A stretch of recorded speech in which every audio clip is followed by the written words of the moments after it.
Good afternoon, everyone. Good afternoon, everyone, and welcome.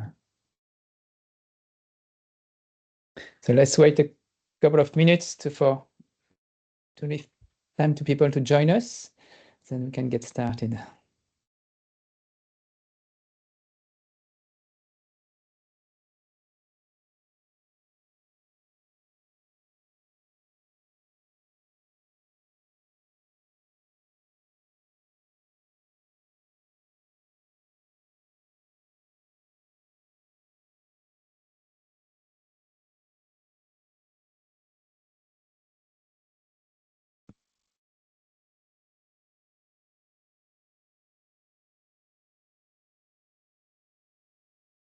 So yes, Paula, to answer your question, the webinar is recorded and will be shared on social media on the Franco-British Data Society YouTube video.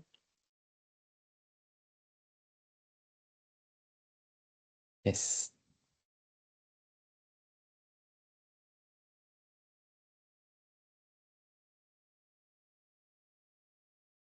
And let's wait another minute, and we can 12:02, then we can get started.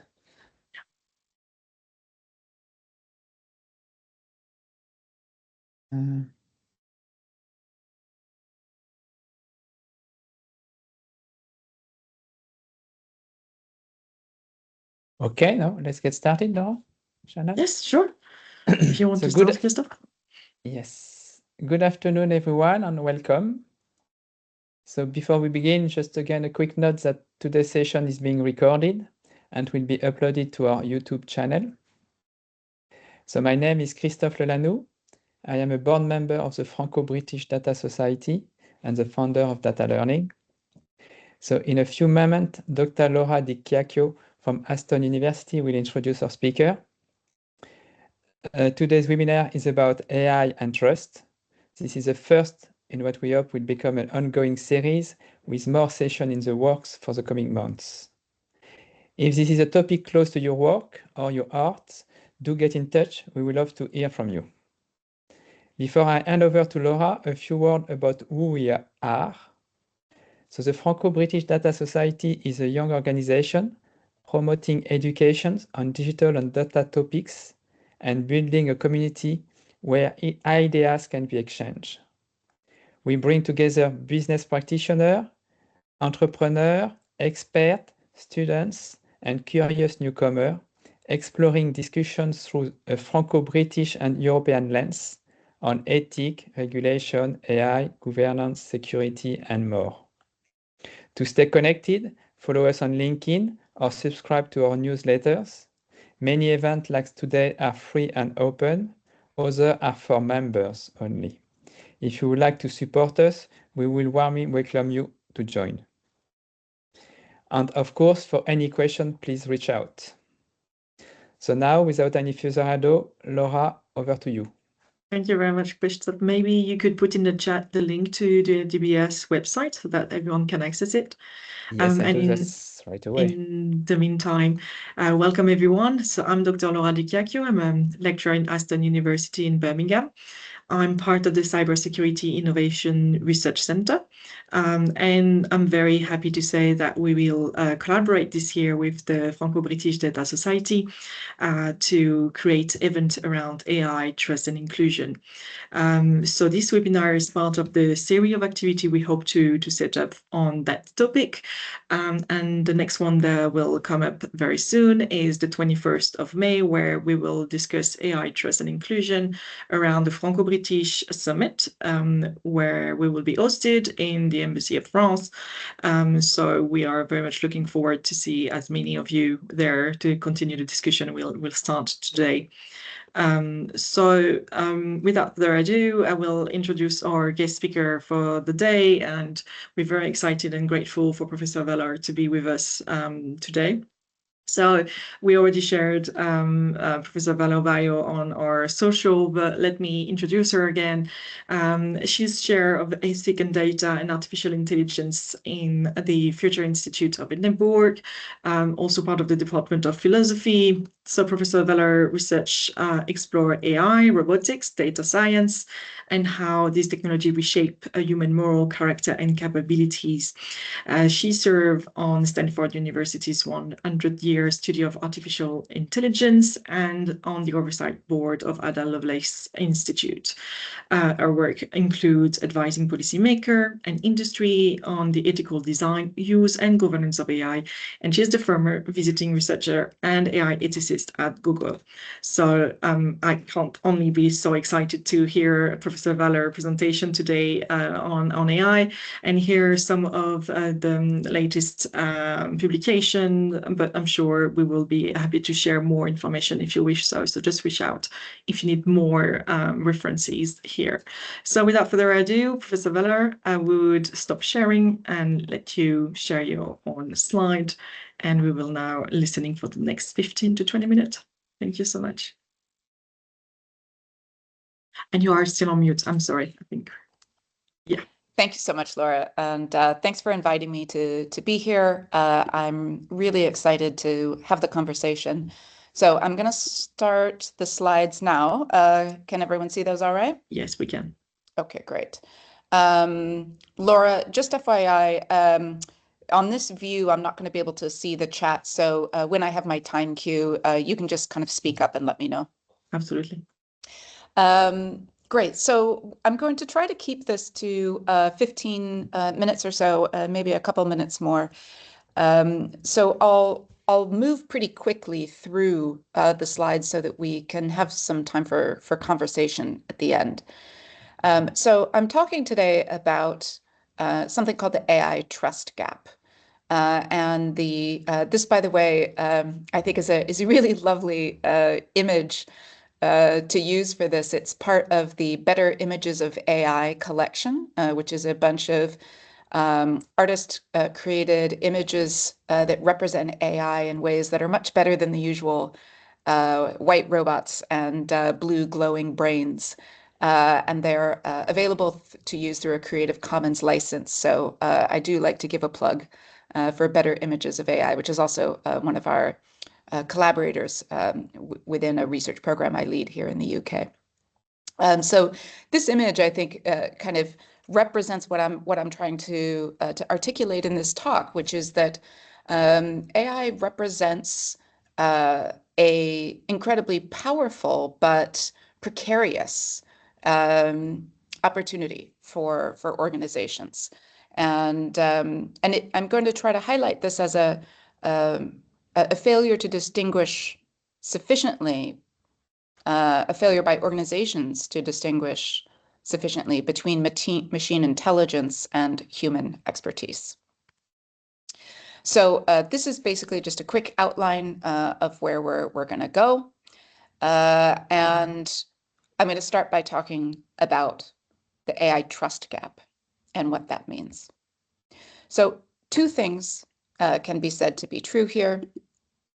One is that AI adoption and use by organizations is rapidly accelerating. We know that. At the same time, AI systems are increasingly seen as untrustworthy.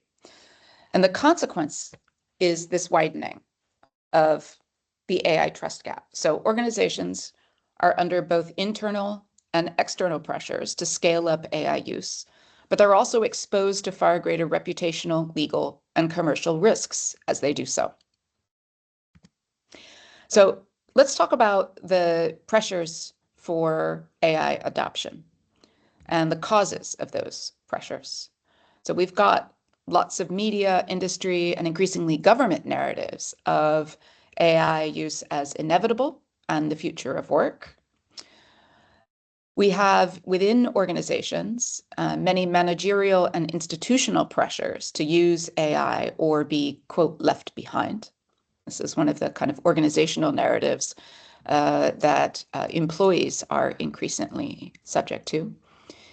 The AI industry itself has forced AI features into many legacy systems and contracts, and created a number of organizational incentives and pressures to use those features.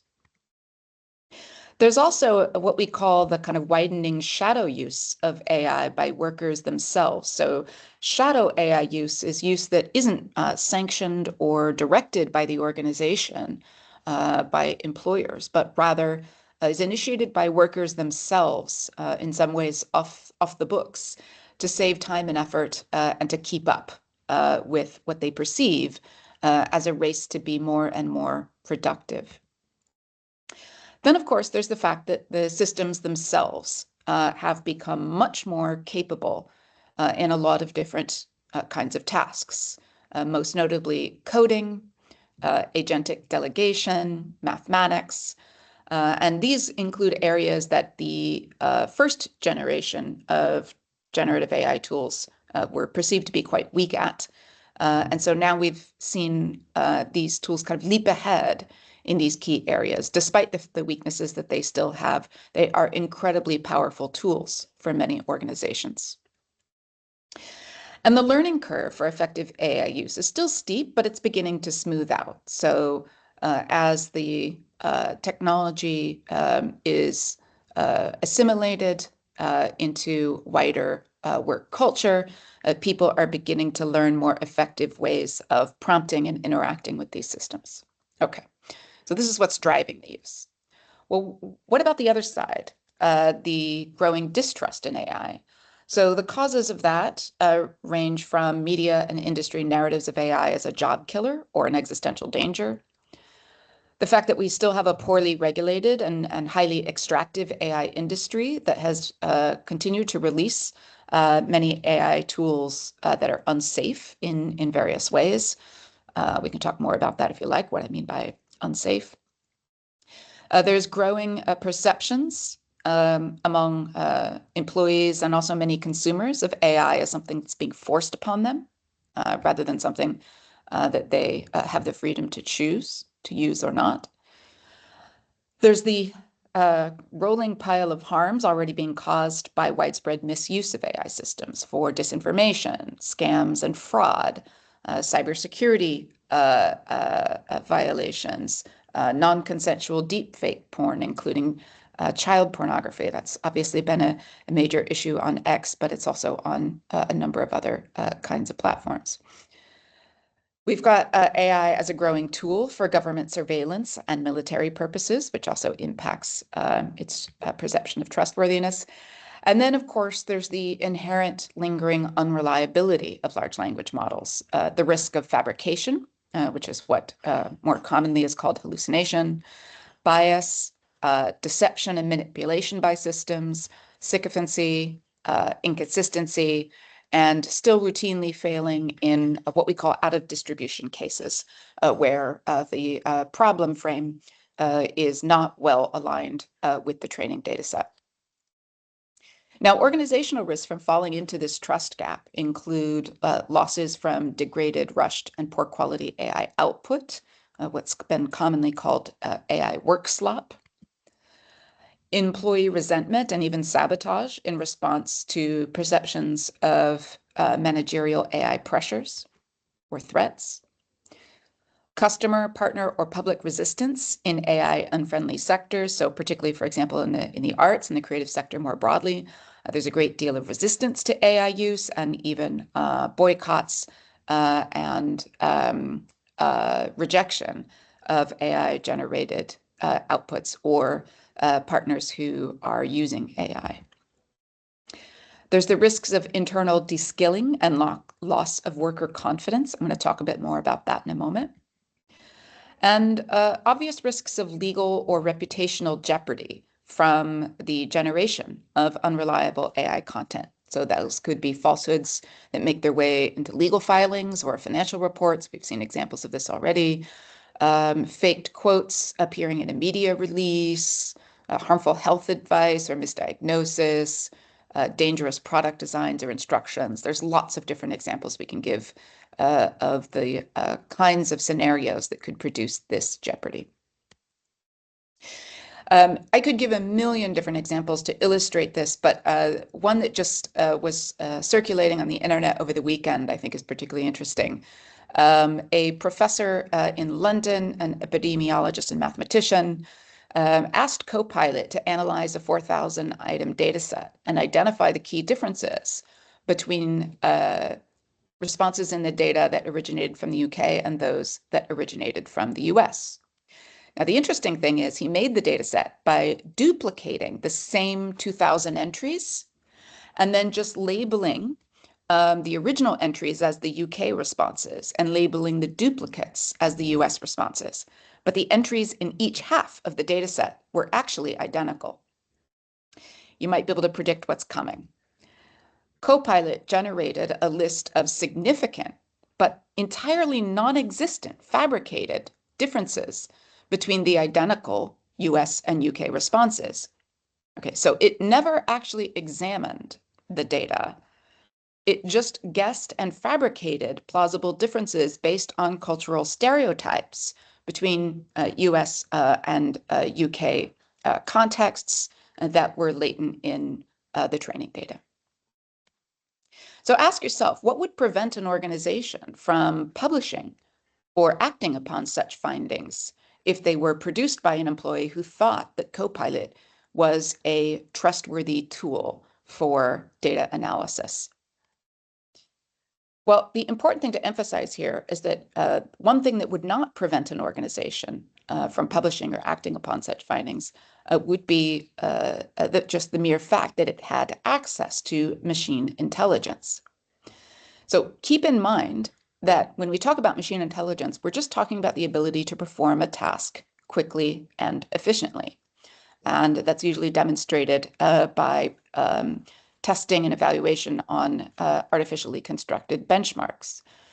Even very high-performing models will often fail, and the ways in which they fail are often impossible to predict.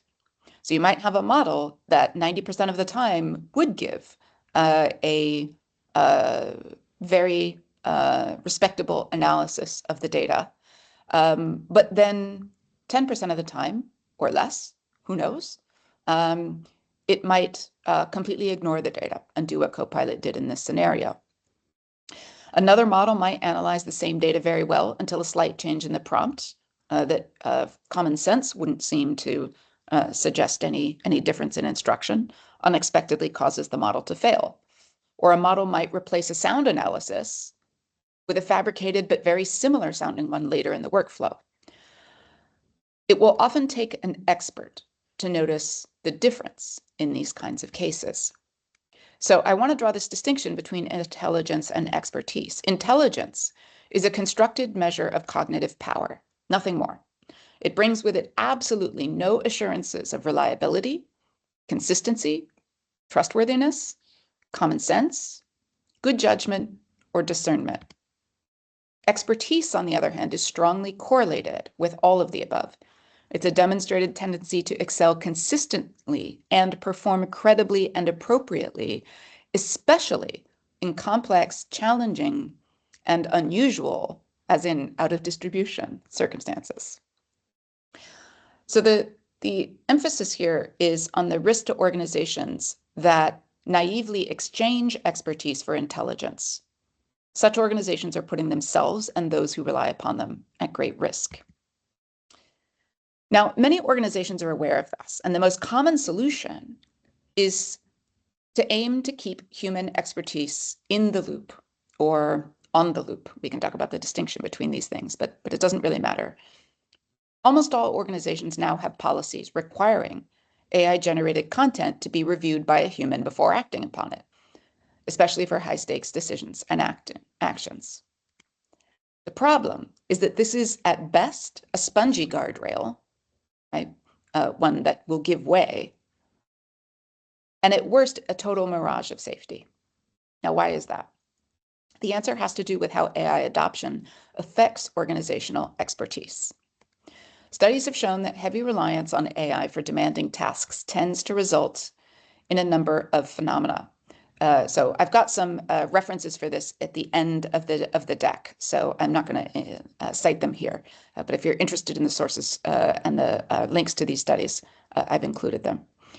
So we're seeing multiple studies indicate that heavy reliance on AI is associated with cognitive offloading, shifting important cognitive labor, such as critical thinking, imagination, questioning, and planning, to machines, even when the intent of the user is just to use the machine to amplify or assist them. The second phenomenon, which is related, is cognitive deskilling. And this is an often surprisingly rapid fall off in a person's ability to solve a problem or perform a task that they could do before, after extended periods of heavy cognitive offloading onto AI. And worryingly, several studies are showing that deskilling can persist well after AI use and offloading is discontinued. So it's not just that people lose the skills while they're over-relying on AI. That's just the cognitive offloading piece. Deskilling is the fact that they may not be able to quickly recover those skills after they move away from the AI and go back to trying to work independently. Finally, we have cognitive surrender. This is the disinclination to use one's own intelligence and expertise to evaluate, effectively challenge, probe, correct, or improve upon machine outputs and decisions, even if one is capable of doing so. And importantly, cognitive surrender is often unconscious.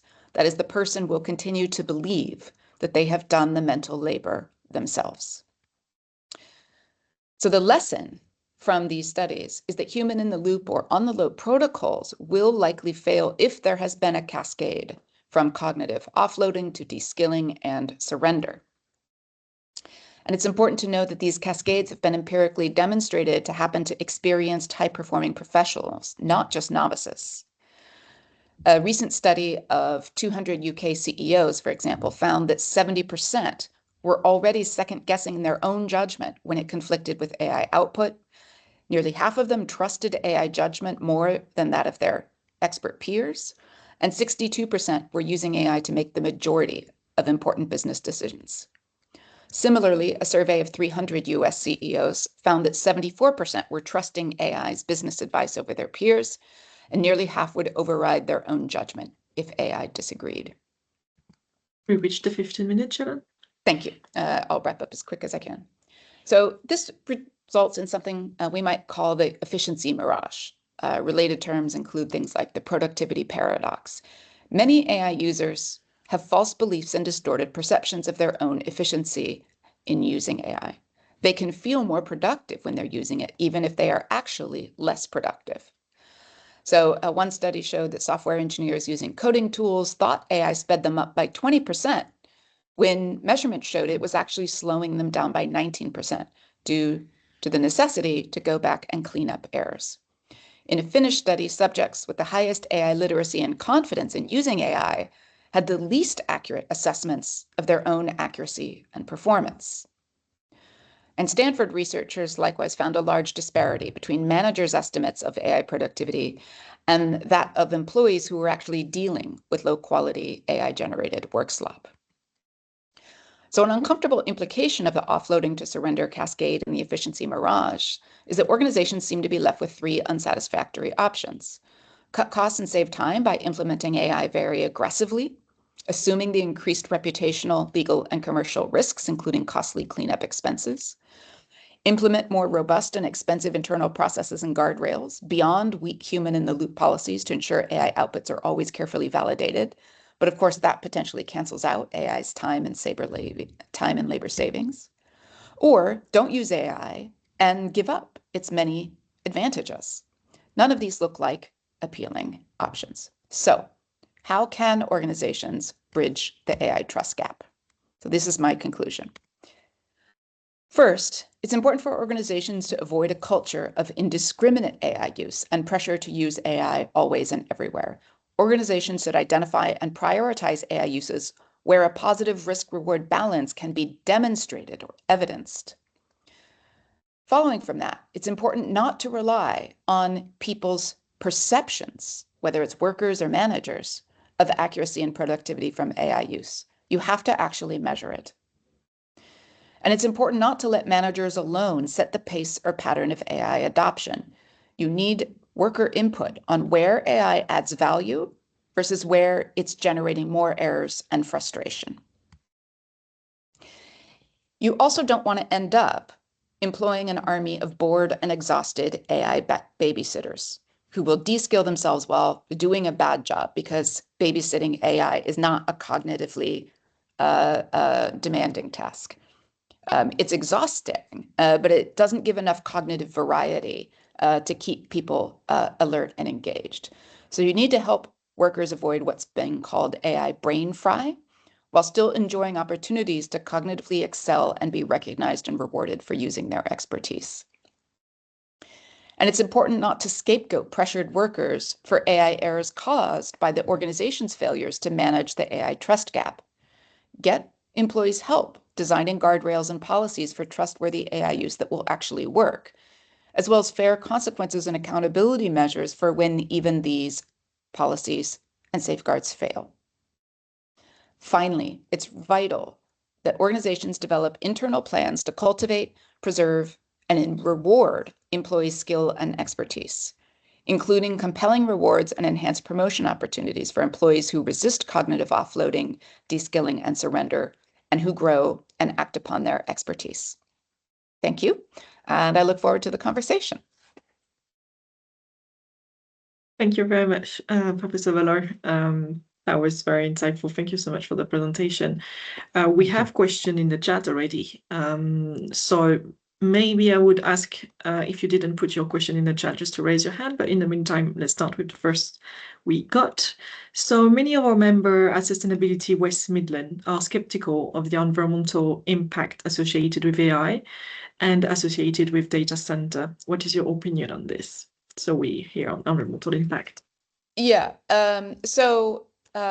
that actually could mean two things. So the environmental impact is quite contested. So Anna, I'm not sure if you are seeing skepticism in terms of skepticism, meaning worry and concern about the environmental impact, or whether you mean skeptical that the environmental impact really is an issue. Because I've seen both. So I have seen a great deal of concern about the environmental impact associated with AI and data centers, particularly on local communities, as well as on the climate targets for various regions and countries that seem to be backsliding on climate commitments and net zero commitments in order to accommodate the AI race. So I'm seeing lots of concern about that. I'm also seeing a lot of people saying, "Oh, we're overestimating the environmental impact, and in the end, it'll all work out." So my view is, given that we have seen that a lot of AI companies are either underreporting emissions projections, or not reporting at all, that is, making vague claims about the efficiency of data centers without actually providing evidence and data to back it up.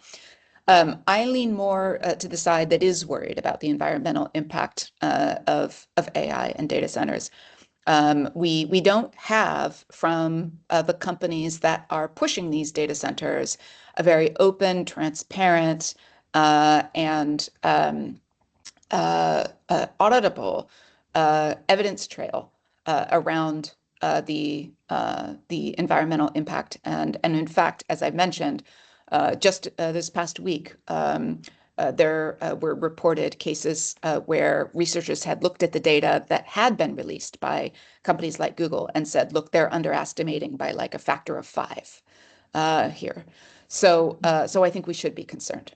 Yeah, I think knowing Anna's background, I think she was on the concern side. Yeah. But I do. There are so many sort of AI boosters saying, "Oh no, this is just something made up. This isn't a real problem," and particularly on issues like water use and things like that. People, saying that, look, the water usage is really overblown and it's not going to be a big problem. But I think if you look at the energy, electricity, noise, fossil fuels, water, all of it together, the impact is significant. Yeah, thank you so much for that.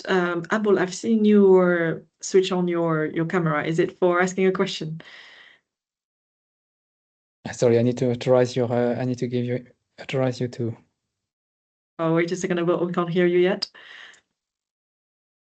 Authorize the mic. The mic. Okay. In the meantime, I can maybe move to Michael's question. So Anthropic just posted that in training Claude on example of safe behavior, their best intervention was a data set where the user is in an ethically difficult situation and the assistant gives a high quality principle response. Any comment, not least on the utility of philosophy degree? Yeah. Yeah. So I have a lot to say about this, actually, so I'll try to keep it to just a couple of points.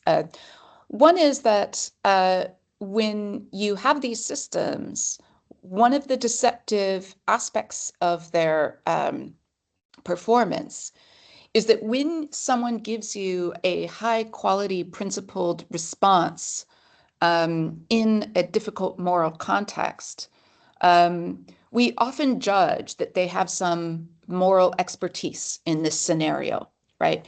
That they have a deep understanding of the stakes of the moral issue, that they have a kind of deep reflective and kind of critical capacity to interrogate their own judgments, to weigh different moral trade-offs. So when they give a really good response, we see behind that all of this deep moral knowledge and understanding that they are drawing upon. When Claude gives a similarly impressive response, it is very easy to falsely attribute to Claude that same depth of moral expertise behind it. But Claude doesn't have that for any number of reasons. The unreliability issue, right? A slight change in the prompt can cause Claude's performance to drop off a cliff on this kind of question and suddenly give you an answer that no moral expert would ever give. You have the problem that even when it's giving you the right answer, it's drawing upon training data that is only reliable in cases where you have a very familiar situation that's heavily represented in the training data. It's still going to perform poorly in out-of-distribution scenarios. It's also the case that Claude does not actually understand the moral stakes of anything because Claude is not conscious. Claude is not alive, despite Anthropic's desire to pretend sometimes otherwise. Claude is simply reproducing patterns in the data set that are correlated with familiar and acceptable responses. So I think we're having to be much more careful about anthropomorphizing and attributing expertise where, in fact, all we have is momentary competence. The other thing I want to mention with this is the risk of moral de-skilling ourselves. So let's say that we thought Claude was reliable enough that we could do better in relying on Claude to make moral decisions in the vast majority of cases. And let's say we were confident that all of our cases are well represented enough in the training data that we're not going to get these kind of weird skewed responses. In that scenario, notice that also what you're doing is the kind of cognitive offloading, cognitive de-skilling, and cognitive surrender of your own moral decision-making capabilities. And that is tremendously dangerous. I wrote about this. I wrote a paper on moral de-skilling in 2015, talking about the ways in which automation of moral decision-making would potentially result in this kind of phenomenon. And it's one of those scenarios where you really hate to have been right. But I think we will see evidence of moral de-skilling pile up as people begin to over-rely on these systems and surrender their own judgment. Oh, wow. Yeah, that's quite scary. Christoph, do we have another question I've missed in the chat? I don't think so. Is there anyone who wants to ask a question? I have one, actually. Brilliant. So I will use my privilege to Please. ask a question directly as well, because we spoke about intelligence versus expertise and how we are quickly losing, even the experts are losing their own expertise. Yep. So I think a big question as well is how do we but how do we train new experts as well in the future? How do you get the kids as well and the students to become experts, and what's the way forward to keep a pool of experts? Absolutely. I think this is the hardest problem right now for organizations. And there are no easy answers when you have these heavy pressures to put AI into the workflows everywhere, because that disproportionately hits those kind of early career roles where you actually want people to be learning so that they can cultivate expertise in the field. And those are often the workers who are least confident in their abilities and thus the most likely to over rely on the AI system. I think, in a perfect world, to be honest, we would not allow people to use AI systems until they had developed and demonstrated a certain threshold of competence in the role and in the context in which we want them to develop. I think the reality, though, is that most organizations aren't going to do that. So I think there have to be creative ways, as I mentioned in the talk, of actually rewarding employees for developing their own expertise and demonstrating their capacity to work independently of the AI system. So if you can incentivize people to not de-skill themselves, and if you can show evidence that if they have actually developed and retained those capabilities and that expertise, that they will actually succeed in the organization and be rewarded for it, then I think you might be able to see better outcomes. But most organizations aren't doing that, to be frank. Yeah. Thank you, and for that, we have a question who just popped in the chat, but in the context where what I understand from companies to use AI for cost effectiveness, basically let's reduce the number of humans we have in the company, let's replace them by robots and AI. How can we think the angle would be to incentivize actually human to improve? Whereas it seems to be very, very low level and superficial level in terms of implementation. Do you think that will move forward the right direction, or?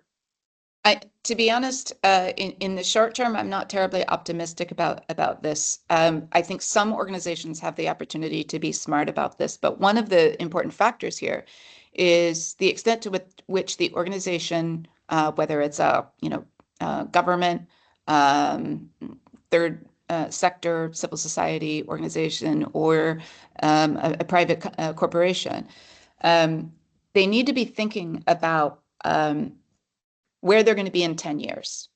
I mean, you mentioned the question of how do organizations make sure they're developing the expertise in their own workforce that they need.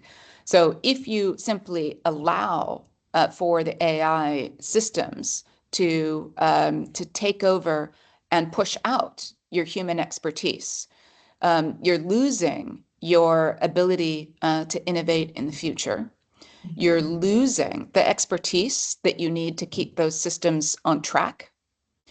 And you're also losing your ability to offer a competitive advantage in the market, or something that sets your organization apart. So every other company can use the same AI tools you can.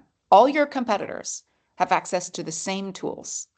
So if all you're doing is turning your organization into an AI generation factory, you're in a sense putting your organization at a medium and long-term disadvantage in the market. You see this happening to a lot of consulting firms who are really sort of worried about keeping their business, because if you can get the same quality analysis from an AI tool that you would get from one of the big four consulting firms, why would you keep paying for the consulting services, right? So these organizations recognize that they have to be able to develop unique human expertise that adds value on top of the AI layer. And simply going for short-term cost cutting is not going to get them there. Yeah. Yeah, thank you so much for that. So we have two questions from Erika and Maxime. I'm going to try to pull them together. So the first one from Erika is aligned with what we just said about the fact that we could use AI as an opportunity to upgrade ourselves instead of just trying to find shortcuts. And the question is, given the shift in what's happening in terms of expertise, etc., what do you think is the most practical path for an individual to follow their daily life to truly evolve alongside those changes? And we can add to that the question from Maxime, which is, given many curious start of the AI tool without being in a company, school, or just wanted to start using it as an individual, do you have any good literacy or training, general public advice on using ethically AI? So how do you evolve as an individual in such society, and is there any good training or literacy awareness program you may think of? Yeah. Honestly, I mean, there are some resources out there, but I don't think that they're adequate. And I think that particularly as the technology moves very fast, it's very difficult for the material that's out there to sort of stay current and stay relevant. So one of the things that individuals, I think, can do is find people around them, whether it's in their professional field or whether it's friends or family, who are able to confidently use AI while also keeping a kind of critical perspective, and who have developed that currently quite rare ability to keep these systems held at bay, but still be able to use them selectively and intelligently. So you can kind of ask people how they're using AI, ask people where it's failing for them and how they protect their own thinking from becoming lazy and kind of over-reliant. If people just blankly stare at you, then you know they haven't thought about this enough, right? But some people really are thinking about this. Most of us don't want to be de-skilled. And so there are lots of people thinking about how they can use these tools in ways that will preserve their own cognitive integrity. There's also lots of people just choosing not to use these tools at all. And that needs to be an option, right? It needs to be the case that if you really feel like these tools do you more harm than good, it should not be the case that you feel you have to then suffer that harm. So we need to be able to put pressure on organizations to let people develop their own comfort with these tools and help each other find ways of using them that are appropriate. But yeah, in terms of sort of the general public, I think they're currently very poorly served by a lot of the media narratives around AI. Most of the media narratives don't give good advice on how to use these tools with appropriate care or responsibly. And I think it's really kind of smaller networks of people and smaller communities that are having to develop this knowledge themselves and share it in trusted networks. Brilliant. I'm conscious of time, but I see Marianne with a hand raised and a ball as well. So maybe Marianne, if you want to go ahead and ask your question. I open your mic, Marianne, so you can speak. I authorize your mic, you can open it.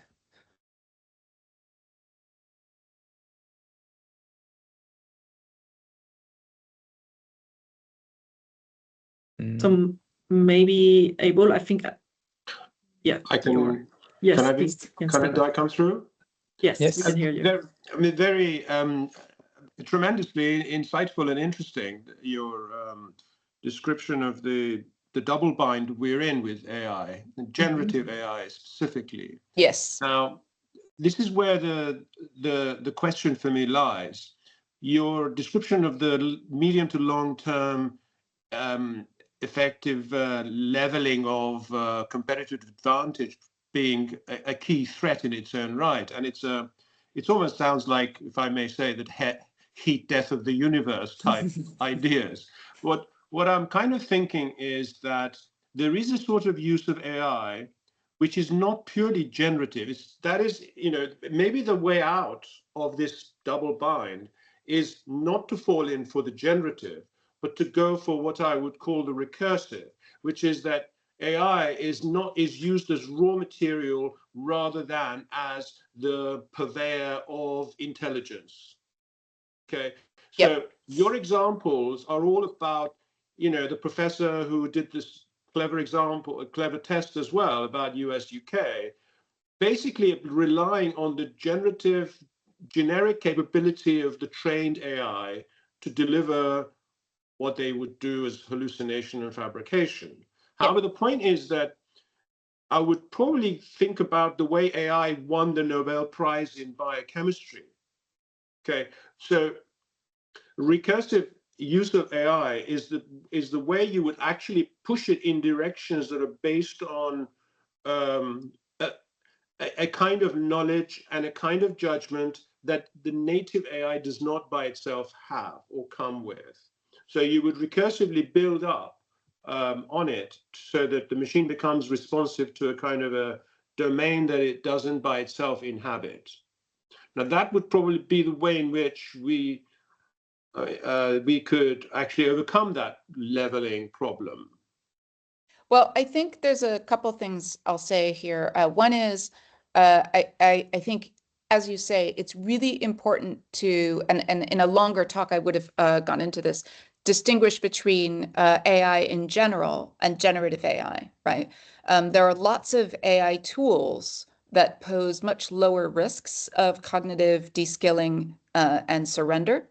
And there are also habits of using existing tools that are less dangerous. And one of them is, for example, to use the tools not to generate the work output, but to provide a sort of second layer of critique to the work that you yourself have done, right? So you have your own kind of output. And then you have the AI system identify gaps, identify inconsistencies, which you can then go back and check yourself and make sure are not themselves hallucinated, just like you would with a coworker who was critiquing your work, right? If a coworker critiques, your report and says, "Oh, section 5 and section 3 are inconsistent with each other," you would go back and look, and you would either say, "Oh, no, they're not. You're not understanding," or you would say, "Oh, I didn't notice that. Yes, let me fix that." So you're remaining cognitively engaged, right? Because the critique is something you're not just taking at face value. So I don't think that's quite what you meant by recursive, but it is a kind of recursion, right? Where It is a recursion. Yeah, exactly. And so these kinds of habits are much more, I think, productive in the long run. Here's the problem organizations have, though. In order to incentivize this, they have to let go of this idea that the first thing we need to do is save time and save money. Because that second step of asking for the AI to give that input is going to improve the output, but it's not going to be faster than just asking the AI to do it and sending it out the door.